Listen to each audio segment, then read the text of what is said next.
All right, what up, people? It's your boy Chig from Gooner Eagle Eye, and wowee, what a game! And not for a good reason. I'm immensely disappointed. Immensely disappointed. To the game,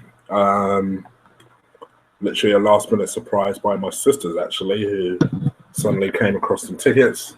Said, "Do you want to go?" I was like, "Is that a trick question?" Of course. So we went, and it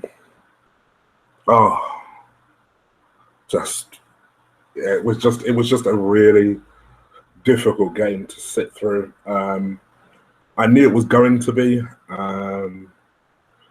but I think the things that kind of put people's back out almost from the get-go was how our team lineup immediately kind of made people think a long game.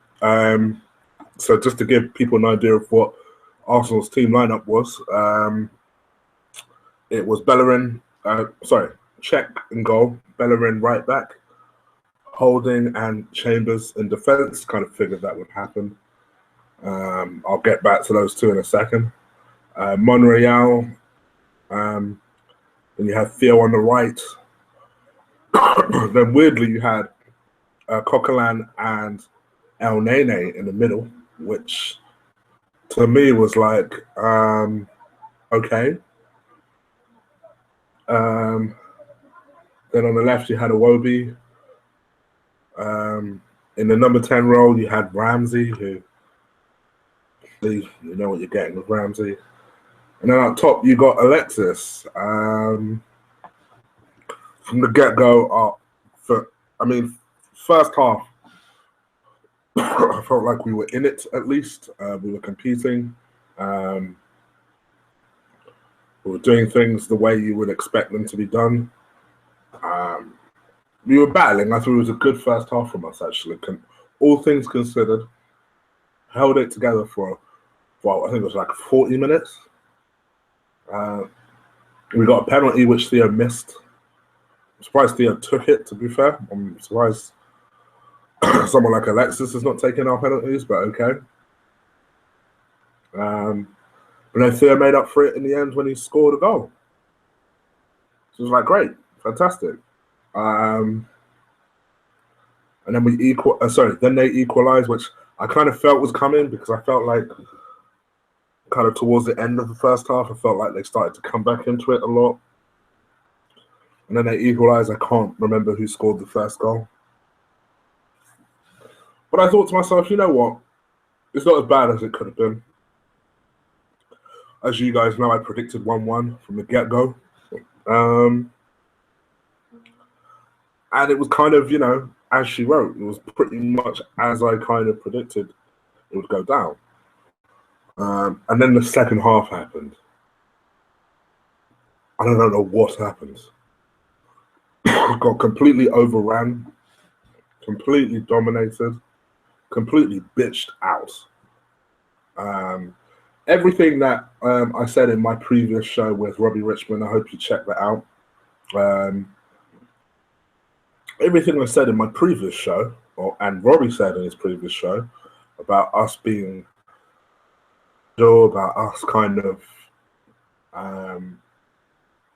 faltering in terms of feeling overpowered and letting people like Mane run at us, Lallana run at us, continue to dictate the play, happened in the second half, which I wasn't expecting.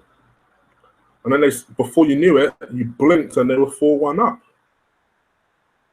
I could not believe what was happening.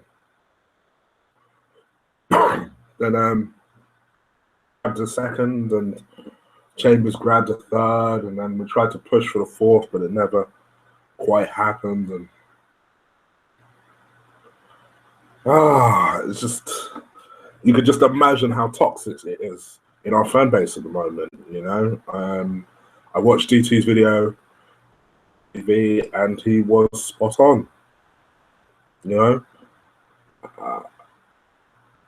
It kind of is what it is. We're at the point now where this is almost a season where we just say to ourselves, next year when we have a new manager, things will be different.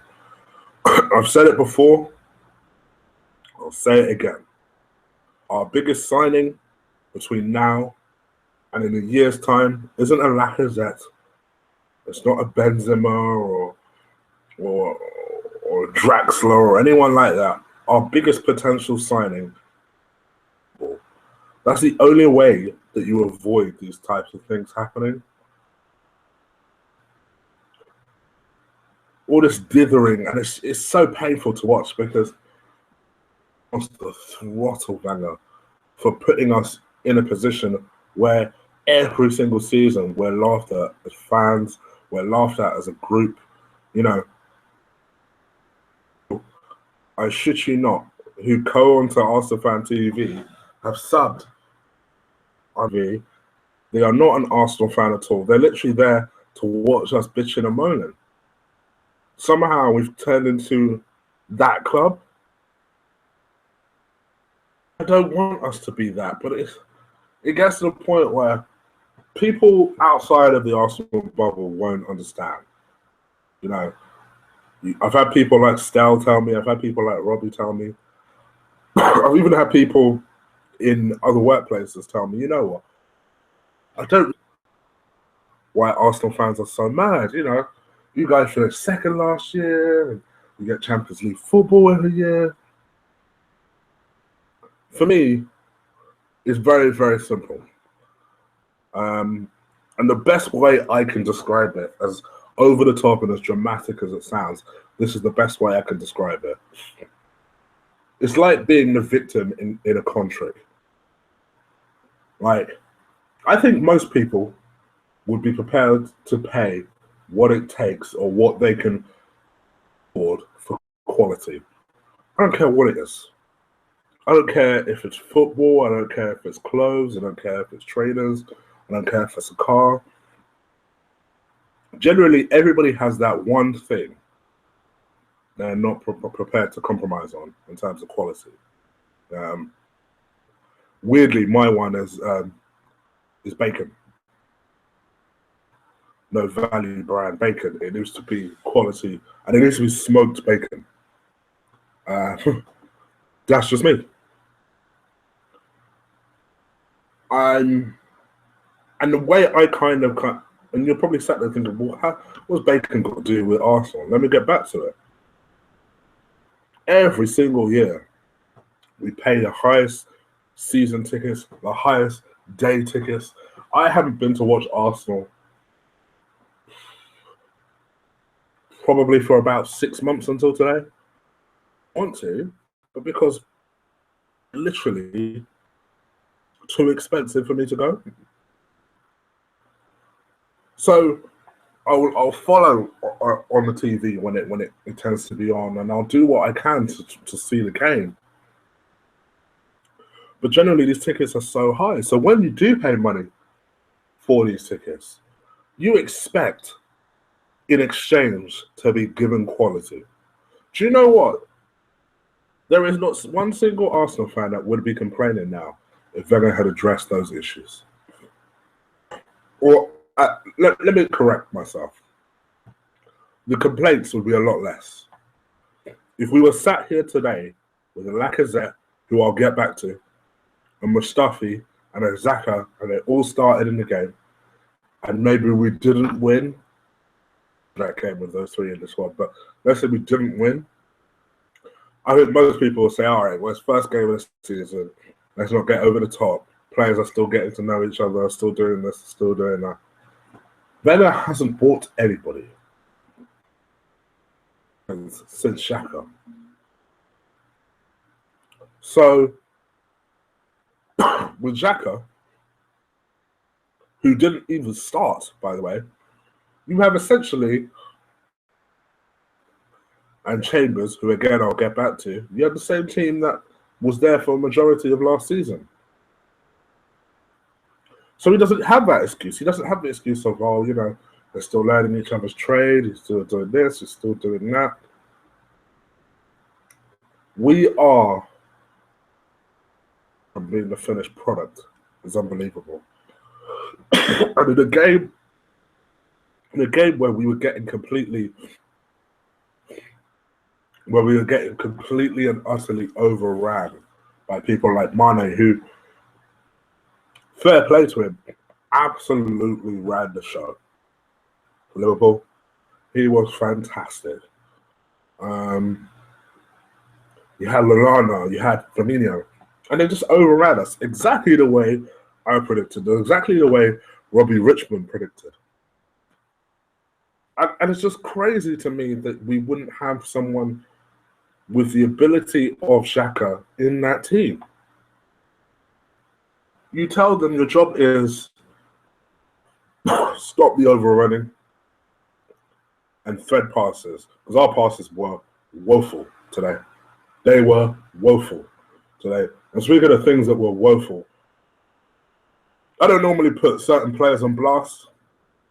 Had a horrible game. It must be said. I don't know what the fuck happened.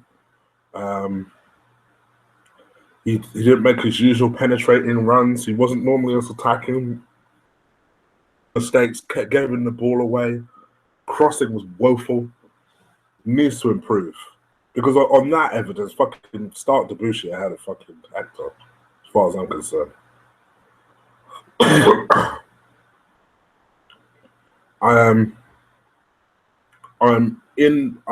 You can probably tell I'm battling with a cold at the moment.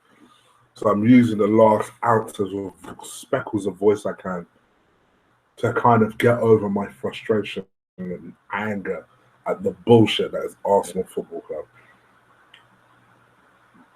For me, no doubt, it's come to a point now where I hate it.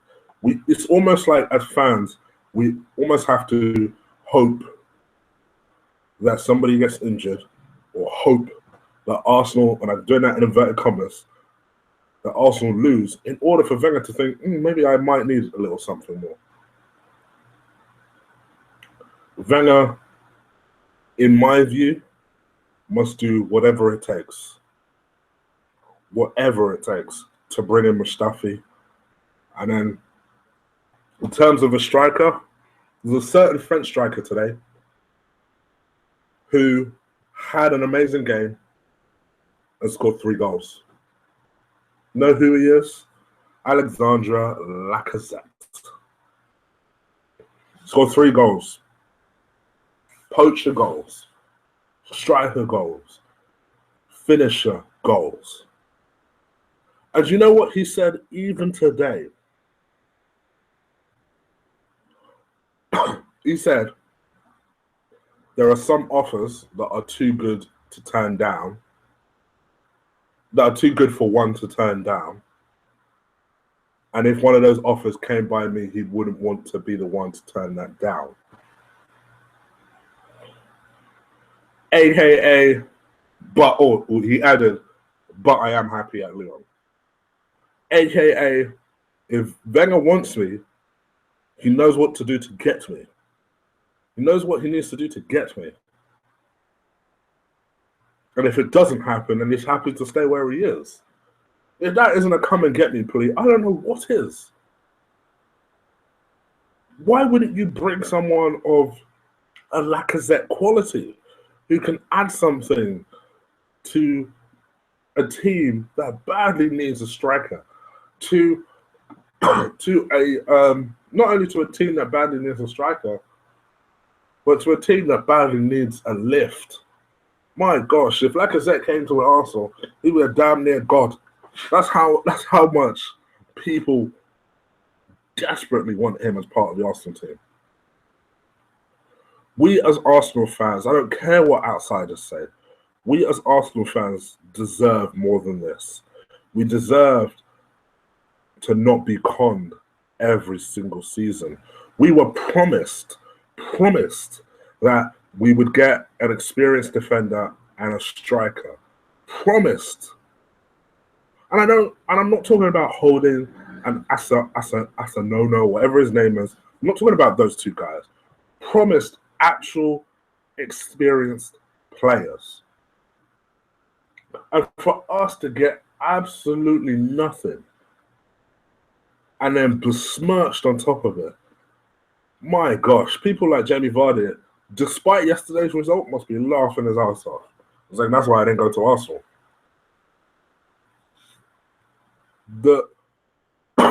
Today's game was horrible to watch, and sitting in the crowd, it was such a toxic environment. It was so, you could see that people wanted to be anywhere else but there.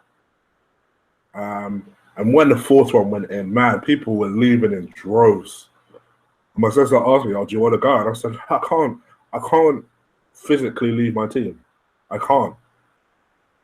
Part of me does want to go to a tube station quick and go home, but I can't. I don't have it in my heart to leave my team when they need me. So now we are where we are. We lost 4-3 to a Liverpool team who, don't get me wrong, Liverpool played as I thought they played. You know, they played high pressure, attacking football. Defensively, they're shocking. I will say that. But they are definitely a very, very good attacking unit. But in terms of us, we just didn't show up today. I mean, if I'm going to rate everybody 1 to 10, I think Czech, he conceded 4 goals. You could argue he couldn't do anything about those 4 goals. But I just felt like he was anonymous throughout the game anyway. I'd probably say I'd give him a 5. Bellerin, poor game. 4 out of 10. Holding and Chambers. See, I don't really like the idea of criticising Holding or Chambers. I thought that for Coutinho's goal, I felt like Holding could have done slightly better. Coutinho lost him a little bit too easily. And I noticed Holding did something similar against Aguero. And I noticed DT mentioned that as well. It was very, very similar goals. I'd probably say 5 out of 10 for Holding, but it's the kid's first game. You know, he shouldn't have been in that position in the first place. Chambers, he scored, I guess. Had a really bad 10, 15 minutes and then recovered, I guess. So I'd give him a 6 out of 10. Monreal, I thought, did what he could, to be honest. I'd give him a 6 as well. Fair play to Theo. I thought he had a decent game, let's be honest. He scored a goal.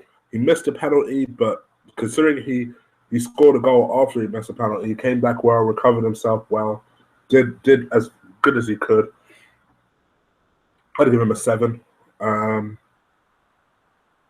thought Coquelin had a bad game, in my opinion. I'd give him a 5 out of 10. I don't think he really contributed all that much.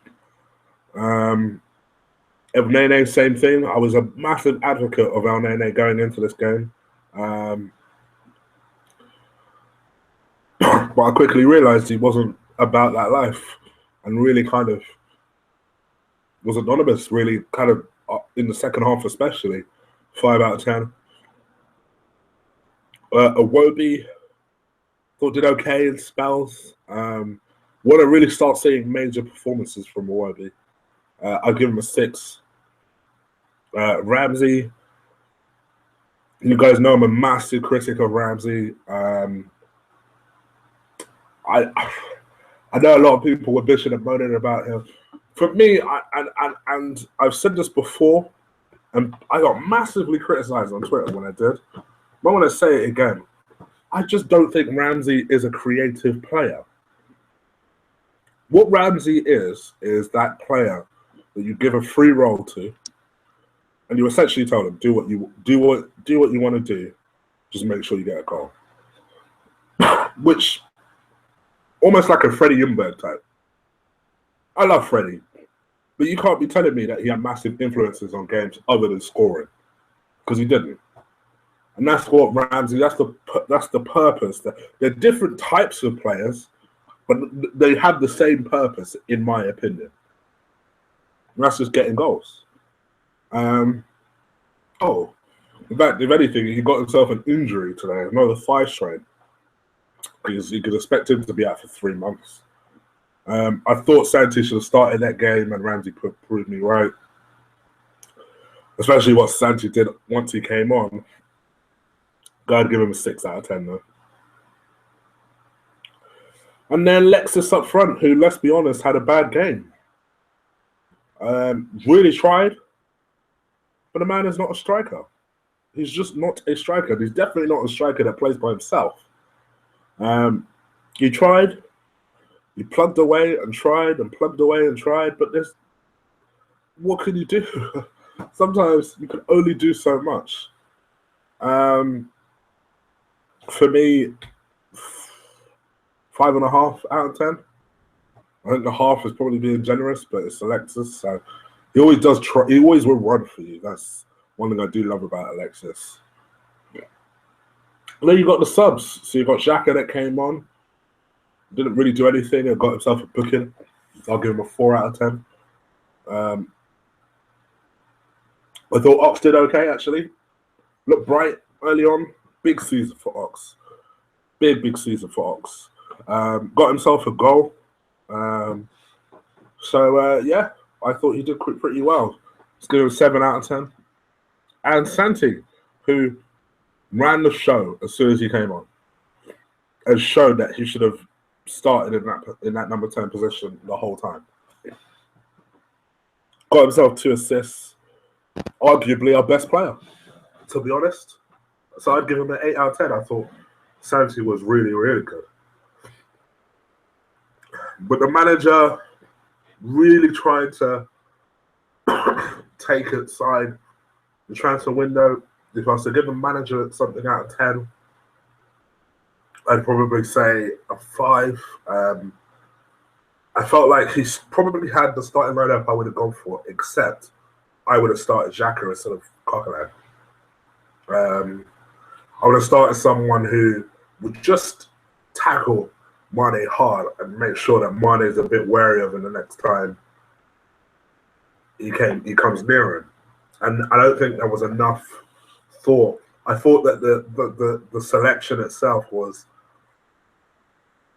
a message to Liverpool to say, come and attack, we're ready to cope. It was very passive. And I wanted it to at least be aggressive from the standpoint of, start a Corzola, start a Xhaka. When you are ahead or if you are drawing and you can't see us getting another goal, by all means, bring a Ramsey on, bring a Coquelin on, shore things up.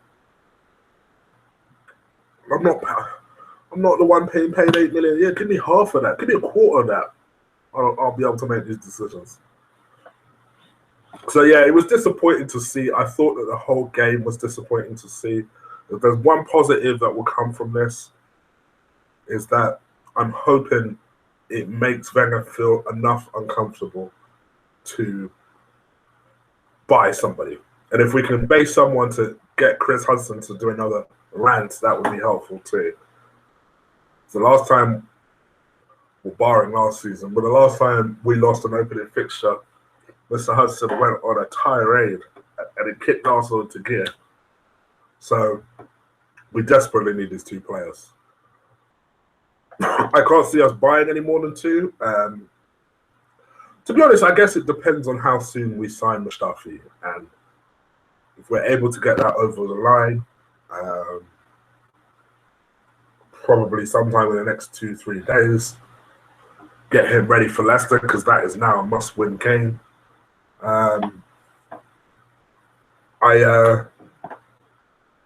It'd be interesting to basically see if Wenger says to himself, right, double swoop Lacazette and Mahrez. But just give me Lacazette. I've said it from the get-go. I'd love Mahrez if it's a bonus. So if we're talking about something where, almost like an additional plus, fine. But Lacazette for me is the one. He's the one we must get. Just to give the whole team a boost. But yeah, gosh, I've actually calmed down since I left the stadium. So that's something, I guess. I did vent a lot during Twitter. My apologies for the way my video last time finished with Robbie Richmond. I was going to edit it and just kind of like tidy it up a little bit. Quite frankly, I just couldn't be asked. Yeah, so literally I'm about to come off this and reach out to Robbie Richmond and say congratulations. May do another kind of follow-up detailed review of the game. Really just to get an idea of what Robbie felt about how well Liverpool performed, if he felt like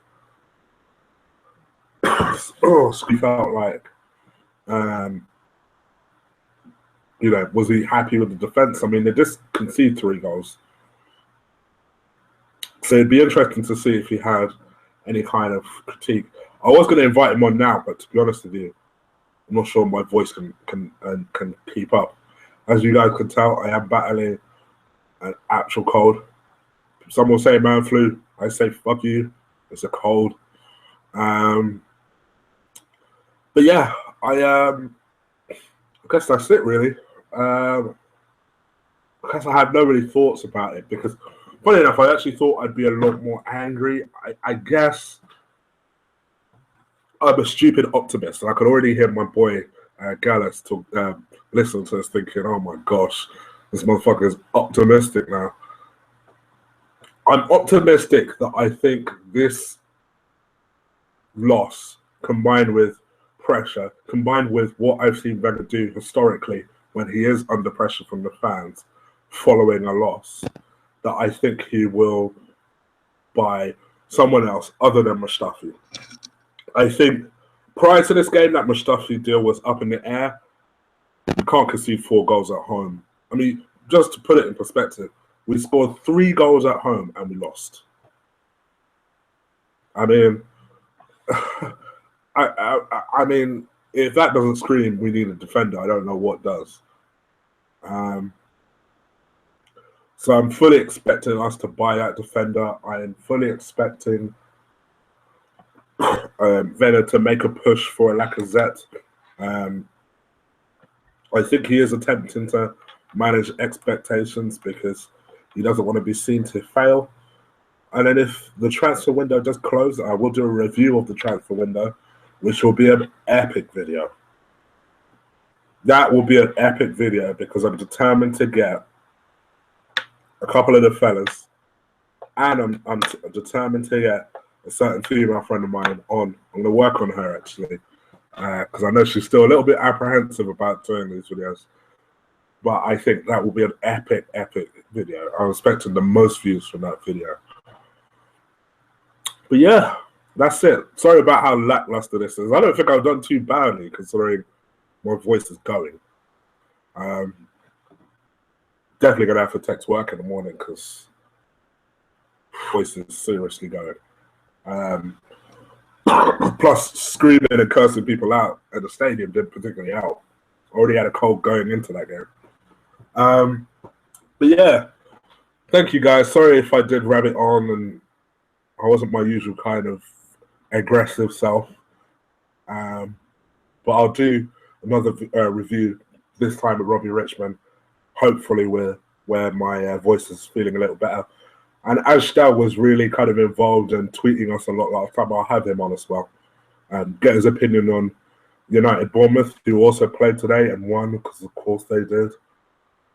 And yeah, go from there. Anyway, people, I'm out this motherfucker. By all means, you're listening to this. See that little arrow sticker just below this video screen? We can always subscribe, comment, like this video. Let me know what you think. Retweet it. And if you're on Twitter and you're not following me, what are you doing? Follow me at Colossal Chig. If you're wondering how do you spell that, should be in the description below. And yeah, other than that, I guess I'll see you guys later. Also, again, just to thank Robbie Richmond, if he's listened to this, for coming on last time. And I'll reach out to you. You know what? I'll reach out to you for the midweek show. We'll do a review of that and hopefully try and not make our videos so long. because they're always so long. But yes, I will leave you guys to it for now. Don't think I'm forgetting anything. Yeah, it's pretty much everything. So, all right, guys, take care. Peace.